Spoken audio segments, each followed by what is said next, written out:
악에 대한 철저한 심판이 20장까지 맞춰졌어요. 그리고 이제부터는 요한은 새하늘과 새 땅을 봅니다. 그런데 이 새하늘과 새 땅은 어떤 것일까요? 또 지금 우리가 발딛고 있는 하늘과 땅은 어떻게 되는 것일까요? 성경은 우선 이전의 하늘과 이전의 땅이 사라지고 바다도 없어졌다고 기록합니다. 여기 이전의 하늘과 땅은 지금 우리가 살고 있는 세상을 말하는 것이지요. 세상은 사라집니다. 바다도 없어집니다. 그러면 여러분, 이 말씀은 마지막에는 결국 기존의 모든 것이 없어진다는 의미일까요? 그렇지 않습니다. 새 하늘과 새 땅은 기존 하늘과 땅이 없어지고 전혀 다른 세계가 임하는 것이 아닙니다. 오늘 본문 5절은 새 하늘과 새 땅이 어떤 곳인지 우리로 하여금 분명히 알게 해주시는 말씀이 선포됩니다. 보아라, 내가 모든 것을 새롭게 한다. 이 5절에 하나님은 새 하늘과 새 땅은 지금 있는 세상을 버리고 전혀 다른 것을 만든 것이라고 하지 않으시고 모든 것을 새롭게 한 것이라고 하십니다. 즉, 새 하늘과 새 땅은 지금 있는 하늘과 땅이 하나님의 뜻에 맞게 갱신된 것 혹은 완성된 것을 의미합니다. 이것을 우리가 정확히 이해하는 것이 중요합니다. 만약에 새 하늘과 새 땅이 기존 하늘 땅과는 완전히 다른 것이라면 창세기 1장에 하나님이 세상을 창조하시고 보시기에 좋았더라 라고 말씀하신 것이 문제가 생기지요. 보시기에 좋았더라 하신 그 하늘과 땅이 죄로 오염되었기에 결국 버리신 것이 되니까 말입니다. 이렇게 되면 하나님은 완벽한 승리자가 아니시게 됩니다. 첫 번째 하늘과 땅은 사탄의 계략으로 결국 버리게 되었어. 이렇게 되는 거지요. 그렇지 않다는 거예요.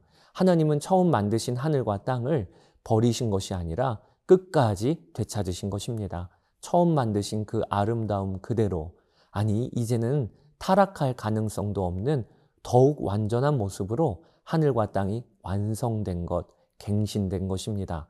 이것이 새하늘과 새 땅의 모습이요 의미입니다. 그러면 1절에 이전 하늘과 이전 땅이 지나갔다 하는 것은 무엇을 의미하는 것일까요?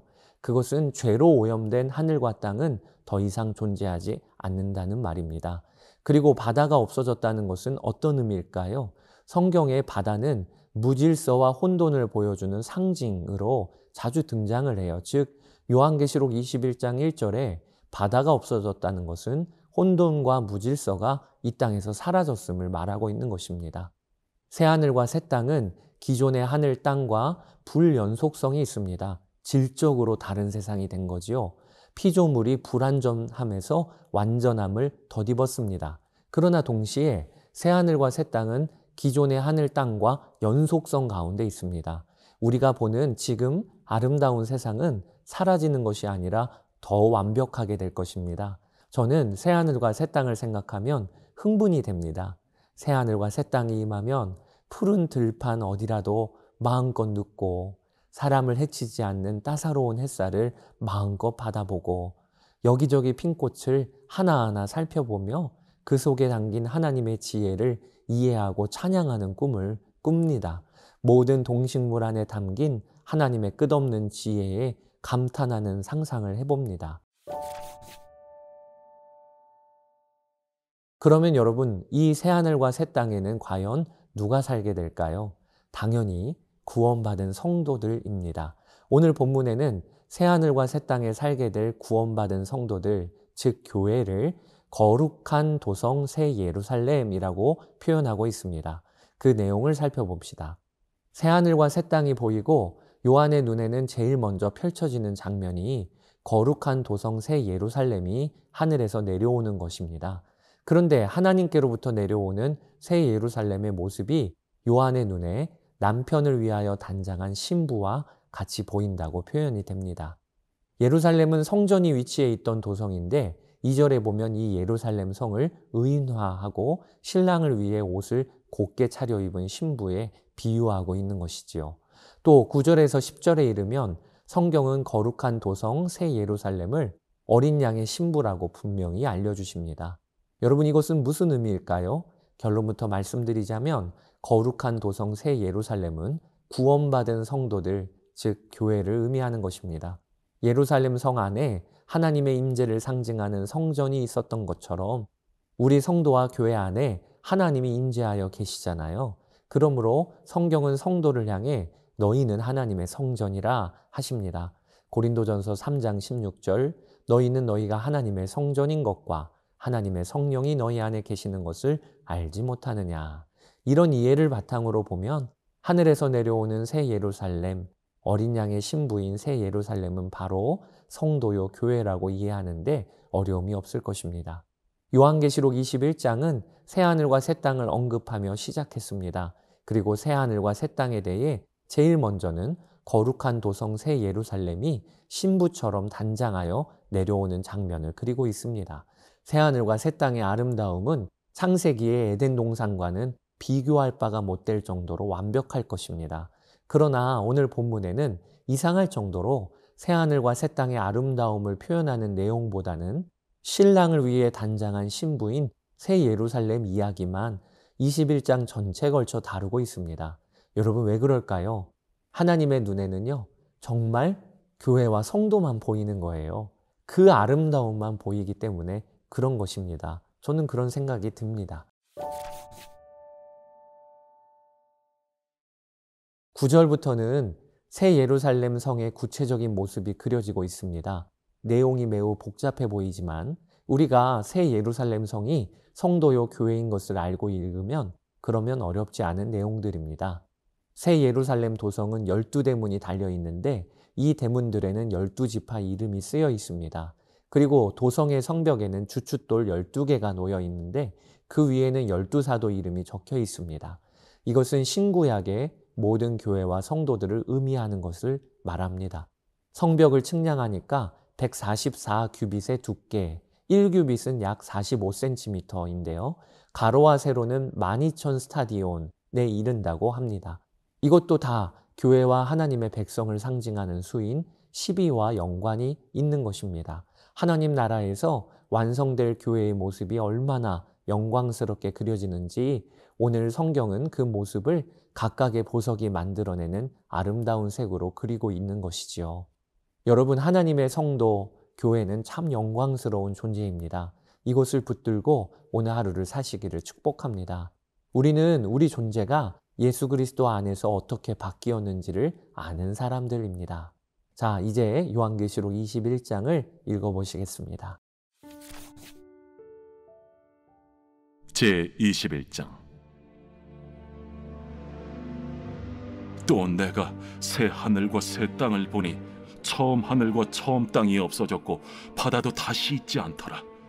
또 내가 보매 거룩한 성 새 예루살렘이 하나님께로부터 하늘에서 내려오니 그 준비한 것이 신부가 남편을 위하여 단장한 것 같더라. 내가 들으니 보좌에서 큰 음성이 나서 이르되, 보라, 하나님의 장막이 사람들과 함께 있음에 하나님이 그들과 함께 계시리니 그들은 하나님의 백성이 되고 하나님은 친히 그들과 함께 계셔서 모든 눈물을 그 눈에서 닦아주시니 다시는 사망이 없고 애통하는 것이나 곡하는 것이나 아픈 것이 다시 있지 아니하리니 처음 것들이 다 지나갔음이로라. 보좌에 앉으신 이가 이르시되, 보라, 내가 만물을 새롭게 하노라. 이 말은 신실하고 참되니 기록하라.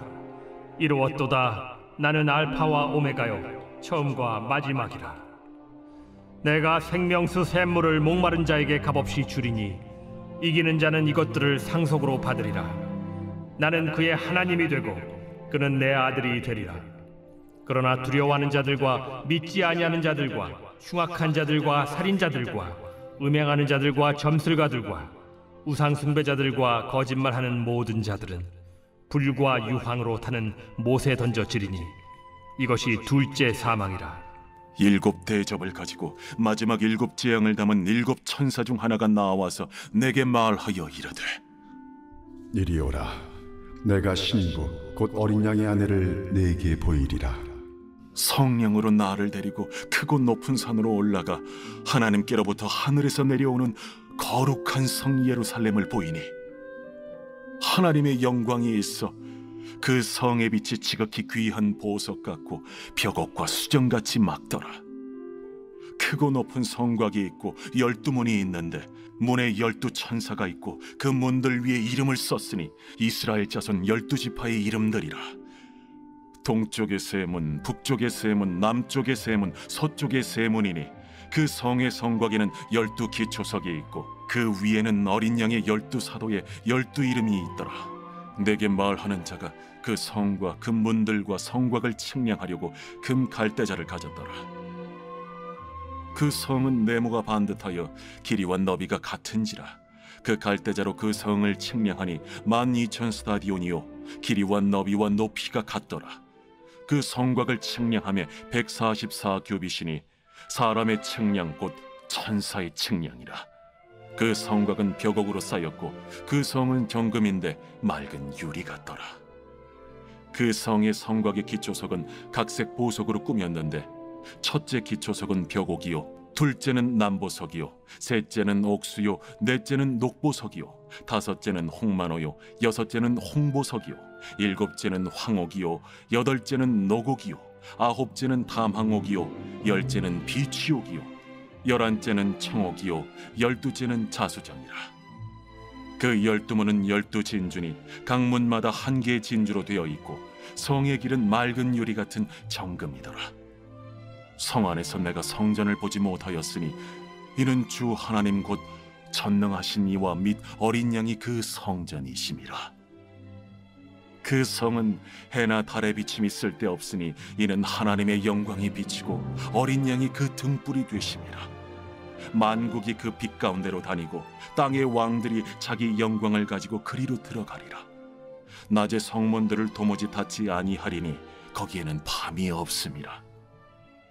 사람들이 만국의 영광과 존귀를 가지고 그리로 들어가겠고 무엇이든지 속된 것이나 가증한 일 또는 거짓말하는 자는 결코 그리로 들어가지 못하되 오직 어린 양의 생명책에 기록된 자들만 들어가리라.